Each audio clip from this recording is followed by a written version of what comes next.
ಯಾವುದೇ ಪ್ರತಿಫಲಕ್ಷೇಪ ಇಲ್ಲದೆ ನಿಸ್ವಾರ್ಥೆಯಿಂದ ಮಾಡಿದ ಕೆಲಸ ಇವಾಗ 2-3 ಗ್ರಾಮಗಳ ಜನರಿಗೆ ಆಸರೆಯಾಗಿದೆ. ದಾರಿ ಹೋಕರಿಗೆ ಶುದ್ಧ ಗಾಳಿ ನೀಡುತ್ತಿದೆ. ಮಳೆ ಬಂದಾಗ ವಾಹನ ಸವಾರರಿಗೆ ಸೂರು ಆಗಿದೆ. ಬಿಸಿಲಾದಾಗ ವಿಶ್ರಾಂತಿ ಪಡೆಯಲು ನೆರಳು ನೀಡುವ ತಾಣವಾಗಿದೆ. ಪಕ್ಷಿಗಳಿಗೆ ಗೂಡು ಕಟ್ಟಿಕೊಳ್ಳಲು ಆಸರೆಯಾಗಿದ್ದರೆ ಜಾನುವಾರುಗಳು ನೀರು ಕುಡಿದು ದಣಿವು ಆರಿಸಿಕೊಳ್ಳುವ ಸ್ಥಳವಾಗಿದೆ. ಹೀಗೆ ಓದು ಬರಹದ ಅರಿವಿಲ್ಲದಿದ್ದರೂ ಕಡು ಬಡತನದ ನಡುವೆಯೂ ಕಳೆದ 3 ದಶಕಗಳಿಂದಲೂ ಗಿಡಮರಗಳನ್ನು ಮಕ್ಕಳಂತೆ ಸಾಕಿ ಪೋಷಿಸುತ್ತಾ ಬರುತ್ತಿರುವ ಇವರ ಹೆಸರು ಸಾಲುಮರದ ಗೋವಿಂದರಾಜ್ ಚೌರಪ್ಪ ಅಂತ. ಸಾಲುಮರದ ತಿಮ್ಮಕ್ಕ ಹಾದಿಯಲ್ಲಿ ಗೋವಿಂದರಾಜು ಚೌರಪ್ಪ 3 ದಶಕಗಳಿಂದಲೂ ಗಿಡಮರಗಳ ಪೋಷಣೆ, ಹಸಿರೇ ಉಸಿರು. ಹೀಗೆ ಕೆರೆ, ಶಾಲಾ ಮೈದಾನ, ರಸ್ತೆ ಬದಿಗಳಲ್ಲಿ ಕಾಣುತ್ತಿರುವ ಈ ಬೃಹತ್ ಗಾತ್ರದ ಮರಗಳು ಅರಣ್ಯ ಇಲಾಖೆಯಾಗಲಿ ಅಕ್ಕಪಕ್ಕದ ಜಮೀನಿನ ಮಾಲೀಕರಿಗೆ ಸೇರಿರುವ ಮರಗಳಲ್ಲ. 30 ವರ್ಷಗಳ ಹಿಂದೆ ಸಾಲುಮರದ ಗೋವಿಂದರಾಜು ಚೌರಪ್ಪ ನೆಟ್ಟು ಪೋಷಿಸಿರುವ ಮರಗಳು. ಅಂದು ನೆಟ್ಟಿದ್ದ ಗಿಡಗಳು ಇಂದು ಹೆಮ್ಮೆರವಾಗಿ ಬೆಳೆದು ದಾರಿ ಹೋಕರಿಗೆ ನೆರಳು ನೀಡುತ್ತಿವೆ.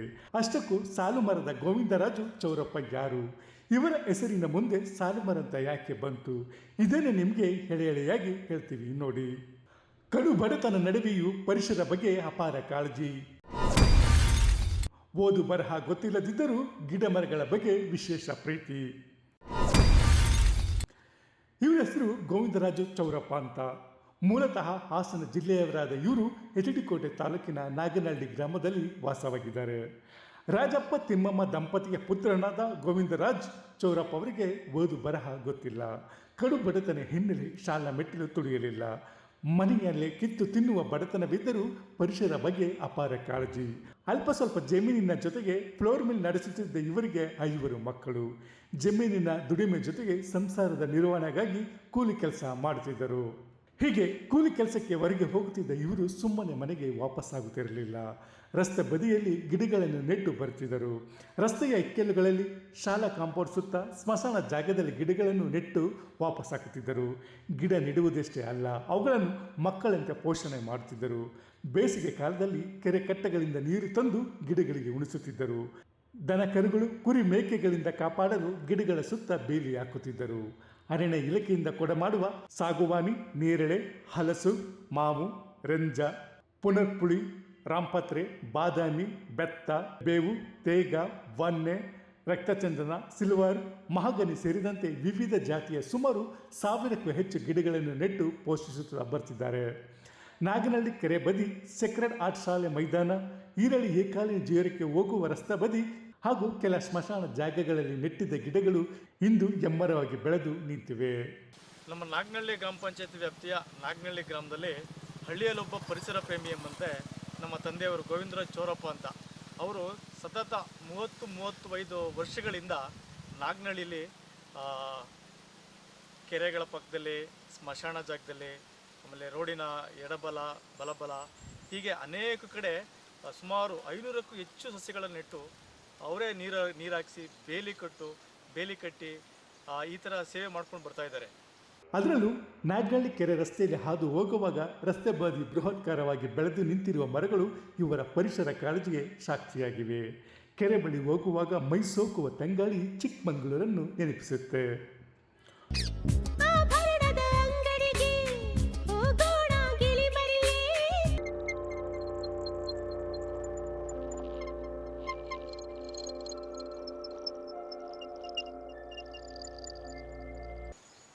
ನಾಗನಹಳ್ಳಿ ಗ್ರಾಮದ ಗೋವಿಂದಣ್ಣವರು, ನಾವು ಕನಿಷ್ಠ ಒಂದು 30 ವರ್ಷದಿಂದ ನಾವು ಅವರನ್ನು ನೋಡ್ಕೊಂಡು ಬರ್ತಿದ್ದೇವೆ. ಏಕೆಂದರೆ ನಾವು ಇಲ್ಲಿ ನಮ್ಮ 4ನೇ ತರಗತಿ ಬಂದ ನಂತರ 5ನೇ ತರಗತಿಗೆ ನಾವು ನಾಗನಹಳ್ಳಿ ಗ್ರಾಮಕ್ಕೆ ಬಂದಿದ್ದಾಗ ನಾವು ಸ್ಟೂಡೆಂಟ್ ಲೈಫ್ದಲ್ಲೂ ಕೂಡ ಅವರನ್ನು ಅವಾಗಿನಿಂದ ಕನಿಷ್ಠ 30 ವರ್ಷದಿಂದ ನಾವು ನೋಡ್ಕೊ ಬರ್ತೀವಿ. ಸುಮಾರು ಹಲವಾರು ಗಿಡ ಮರಗಳನ್ನು ಬೆಳೆಸಿ ಇವತ್ತು ಪರಿಸರಕ್ಕೆ ಮಾದರಿಯಾಗಿದ್ದಾರೆ.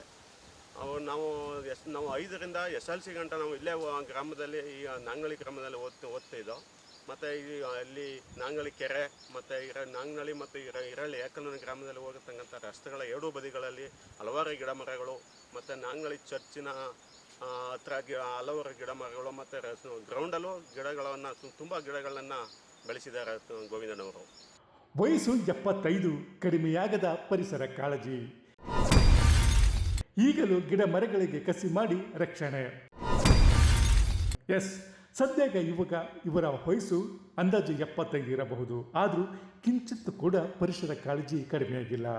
ಅನಾರೋಗ್ಯಕ್ಕೆ ತುತ್ತಾಗಿ ಚೇತರಿಸಿಕೊಂಡು ಬಂದಿದ್ದರೂ ಈಗಲೂ ಮಾತನಾಡಲು ಕಷ್ಟಪಡ್ತಿದ್ದರೂ ಮರಗಳ ರಕ್ಷಣೆಗೆ ಟೊಂಕ ಕಟ್ಟಿ ನಿಂತಿದ್ದಾರೆ. ಗಾಳಿ ಮಳೆಗೆ ಗಿಡಗಳು ಬಾಗಿ ಕೊಳೆತು ಹೋಗುವ ಸ್ಥಿತಿಯಲ್ಲಿದ್ದರೆ ಅಂತಹ ಗಿಡಗಳಿಗೆ ಕಸಿ ಮಾಡಿ ಉಸಿರು ಬರುವಂತೆ ಮಾಡಿದ್ದಾರೆ. ಮಕ್ಕಳಂತೆ ಈ ಗಿಡಗಳನ್ನು ಪೋಷಿಸಿ ಸಾರ್ವಜನಿಕರಿಗೂ ಕೂಡ ಗಿಡಗಳನ್ನು ಬೆಳೆಸಿ ಪರಿಸರ ಉಳಿಸಿ ಎನ್ನುವ ಸಂದೇಶವನ್ನು ಸಾರ್ತಾ ಹಲವಾರು ಪ್ರಶಸ್ತಿಗಳಿಗೆ ಭಾಜನರಾಗಿದ್ದಾರೆ. ತಾಲೂಕು ಲೆವೆಲು, ಗ್ರಾಮ ಪಂಚಾಯತಿ ಇಲ್ಲೆಲ್ಲ ಕೂಡ ಭಾಜನರಾಗಿದ್ದಾರೆ. ಇದೇ ರೀತಿ ಅವರಿಗೆ ರಾಜ್ಯ ಮಟ್ಟದಲ್ಲೇ ಆಗಲಿ, ಒಂದು ಜಿಲ್ಲಾ ಮಟ್ಟದಲ್ಲೇ ಆಗಲಿ ಇಂಥ ಒಂದು ಗ್ರಾಮೀಣ ಪ್ರತಿಭೆಗಳನ್ನು ಗುರುತಿಸಿ ಇನ್ನೂ ಹೆಚ್ಚು ರೀತಿಯಲ್ಲಿ ಈ ಥರ ಒಂದು ಗಿಡ ಮರ ಪರಿಸರ ಸಂರಕ್ಷಣೆ ಬಗ್ಗೆ ಜನಜಾಗೃತಿ ಮೂಡಿಸುವಂಥ ಇಂಥ ಹಿರಿಯ ಜೀವಿಗಳ ಜೊತೆ ಇನ್ನೂ ಹೆಚ್ಚು ಕಿರಿಯ ಜೀವಿಗಳು ಕೂಡ ಬೆಳೀಲಿ ಅಂತ ಅವರು ಆಶಿಸ್ತಾ, ಅವರಿಗೆ ಇನ್ನೂ ಹೆಚ್ಚಿನ ಮಟ್ಟದಲ್ಲಿ ಯಾವ ರೀತಿ ಸಾಲು ಮರದ ತಿಮ್ಮಕ್ಕನಿಗೆ ಗೌರವಗಳು ಈ ಸರ್ಕಾರದ ಸಿಕ್ತು ಅದೇ ರೀತಿ ಒಂದು ಗ್ರಾಮೀಣ ಪ್ರತಿಭೆಯನ್ನು ಗುರುತಿಸಿ ಇವರಿಗೆ ಹೆಚ್ಚಿನ ರೀತಿಯಲ್ಲಿ ಸಹಕಾರ ಕೊಡಬೇಕು. ಇವರು ಮರಗಳನ್ನು ಕೌಂಟಿಂಗ್ ಇಟ್ಕೊಂಡಿದ್ದಾರೆ, ನಂಬರ್ಸ್ ಇದೆ, ಇಷ್ಟು ಗಿಡಕ್ಕೆ ಒಂದೊಂದು ನಂಬರ್ ಅಂತ ಇದೆ. ಅಷ್ಟೇ ನಾಗನಹಳ್ಳಿ ಗ್ರಾಮದಲ್ಲಿ ಗೋವಿಂದಣ್ಣ ಮತ್ತು ದೋಸಿಯವರು ಸುಮಾರು ಒಂದು 30 ವರ್ಷಗಳಿಂದ ಸಾಧಾರಣ ಒಂದು ಗಿಡದಲ್ಲಿ ಬೆಳೆಸ್ಕೊಂಡು ರಾಜ್ಯ ತಾಲೂಕು ಗ್ರಾಮ ಪಂಚಾಯತಿ ಲೆವೆಲಲ್ಲಿ ಪರಿಸ್ಥಿತಿ ಪಡೆದಾರ. ಮತ್ತು ಹೀಗೆ ಸಾಲು ಮರದ ತಿಮ್ಮಕ್ಕನಂತೆ ಚಿಕ್ಕಂದಿನಿಂದಲೂ ಪರಿಸರ ಬಗ್ಗೆ ಅಪಾರ ಒಲವು ಹೊಂದಿರುವ ಇವರನ್ನು ಸುತ್ತಮುತ್ತಲಿನ ಜನ ಸಾಲು ಮರದ ಗೋವಿಂದಣ್ಣ ಅಂತ ಕರೆಯುತ್ತಾರೆ.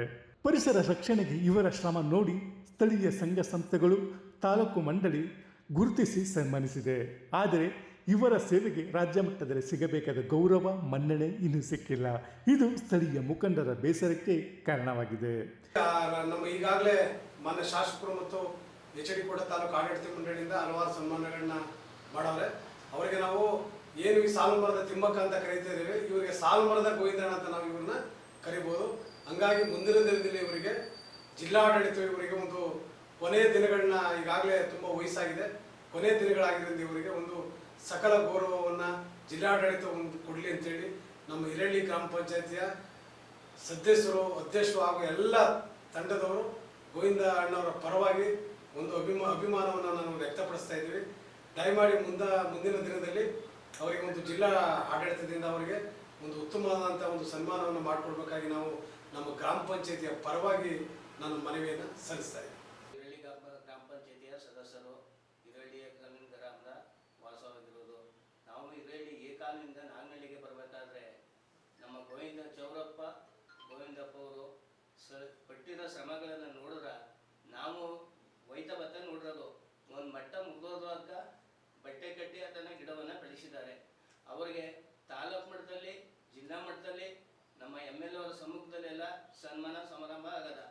ಆದ ಕಾರಣದಿಂದ ನಮ್ಮ ಪಂಚಾಯಿತಿಯ ಅಭಿವೃದ್ಧಿ ಆಗಬೇಕಾದ್ರೆ ಗಿಡ ಮರಗಳು ಬೆಳೆಸಬೇಕಾದ್ರೆ ಚೌರಪ್ಪ ಗೋವಿಂದಪ್ಪ ಅವರು ಪಟ್ಟಿರೋ ಸಮಾನ ಕಣ್ಣಾರ ನೋಡಿರೋದು. ಅವ್ರಿಗೆ ಹೆಚ್ಚಿನ ರೀತಿಯಲ್ಲಿ ನಾಗನಹಳ್ಳಿ ಗ್ರಾಮದ ಕೆರೆ ಏರಿ ಮೇಲೆ ಬೆಳೆಸಿರೋ ಮರಗಳು ನೋಡಿದ್ರೆ ನಾವು ಮಳೆಯಲ್ಲಿ ಹೋಯ್ತಾ ಇದ್ರೆ ನಿಂತ್ಕೋಬೇಕು ಅನ್ನೋದು ಆಸೆ ಆಗುತ್ತೆ.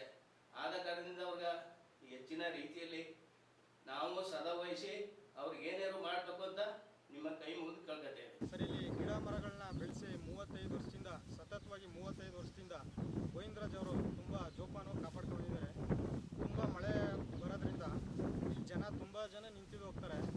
ಅದು ಅವ್ರು ಸಾಕಿರೋಂಥ ಈ ಪರಿಸರ ಗಿಡ ಮರ ಅದರಿಂದ ತುಂಬ ಜನಕ್ಕೆ ಹೆಲ್ಪ್ ಆಗುತ್ತೆ. ಬಟ್ ಮಳೆಯಿಂದ ಎಷ್ಟೋ ಜನ ಸೇಫ್ ಆಗಿದ್ದಾರೆ. ಇಲ್ಲಿ ತುಂಬ ಕಷ್ಟಪಟ್ಟು ಸಾಕಿದ್ದಾರೆ. ಇನ್ನೂ ತಾಲೂಕಲ್ಲಿ, ಜಿಲ್ಲೆಯಲ್ಲಿ ತುಂಬ ಬೆಳೆಸಬೇಕು ಗಿಡ ಮರಗಳನ್ನಂತ ನಾನು ಅವರಲ್ಲಿ ಕೈ ಮುಗಿದು ಮನವಿ ಮಾಡ್ಕೊತೀನಿ. ಇನ್ನಾದರೂ ರಾಜ್ಯ ಸರ್ಕಾರ ಇವರ ಪರಿಸರ ಪ್ರೇಮವನ್ನು ಗುರುತಿಸಬೇಕಾಗಿದೆ. ಓದು ಬರಹ ಗೊತ್ತಿಲ್ಲದಿದ್ದರೂ ಗಿಡಮರಗಳೇ ನನ್ನ ಉಸಿರು ಅಂತ ಅವುಗಳ ಪಾಲನೆಯಲ್ಲಿ ನಿರತರಾಗಿ ಮತ್ತೊಬ್ಬರಿಗೆ ಮಾದರಿಯಾಗಿರುವ ಇವರನ್ನು ರಾಜ್ಯ ಮಟ್ಟದಲ್ಲಿ ಗುರುತಿಸಿ ಸನ್ಮಾನಿಸಬೇಕಾಗಿದೆ. ಮಾಡಿಕೊಡ್ತೀವಿ. ಯಾಕಂದ್ರೆ ಬೇರೆ ಕಡೆ ಹಾಕ್ಸ್ತೀನಿ ಅಂತ ಕಾನಿಸ್ಟರ್ನ ಹಿಡಿದು ಯಾಕಂದ್ರೆ ಅವ್ರಿಗೂ ಒಂದು ಉಪಯೋಗ ಮಾಡಿಕೊಡ್ತೀವಿ. ಅಷ್ಟು ವಿಶ್ವಾಸ ಇದೆ. ಇತ್ತೀಚಿನ ದಿನಗಳಲ್ಲಿ ಈ ಮರಗಳನ್ನ ಕಡಿತಿದ್ದಲ್ಲ ಅಂಥವ್ರಿಗೆ ನೀವೇನು ಹೇಳ್ತೀರಾ? ಕಡಿಗಾಡಿ ಅಂತೀವಿ. ಕಡಿಗಾಡಿ ಅದು ಪರಿಸರ, ಅದು ಒಂದು ಜೀವ. ಅದರಿಂದ ಗಾಳಿ ಹೋಗ್ತೈತೆ, ಮಳೆ ಆಗುತ್ತೆ, ಅದು ಒಳ್ಳೆಯದಾಗುತ್ತೆ. ತಾಯಿಯಿಂದ ಮಕ್ಕಳಾಯ್ತವೆ, ಗಾಳಿಯಿಂದ ಮಳೆ ಆಗುತ್ತೆ. ಕಡಿಗಾಡಿ ಅಂತ ಹೇಳ್ತೀವಿ. HD ಕೋಟೆಯಿಂದ ಶ್ರೀಕಂಠ ಐಶ್ವರ್, ಇಂಡಿಯಾ ಫಸ್ಟ್ ನಿರ್ಭೀತಿಯಿಂದ ನಿಮಗಾಗಿ. ಇಂತಹ ನೈಜ, ಇಂಟ್ರೆಸ್ಟಿಂಗ್ ಹಾಗೂ ಕ್ಯೂರಿಯಾಸಿಟಿ ಸುದ್ದಿಗಳು ನಿಮಗೆ ಸಿಗಬೇಕು ಅಂದರೆ ಇಂಡಿಯಾ ಫಸ್ಟ್ ಟಿವಿ ಸಬ್ಸ್ಕ್ರೈಬ್ ಮಾಡಿ.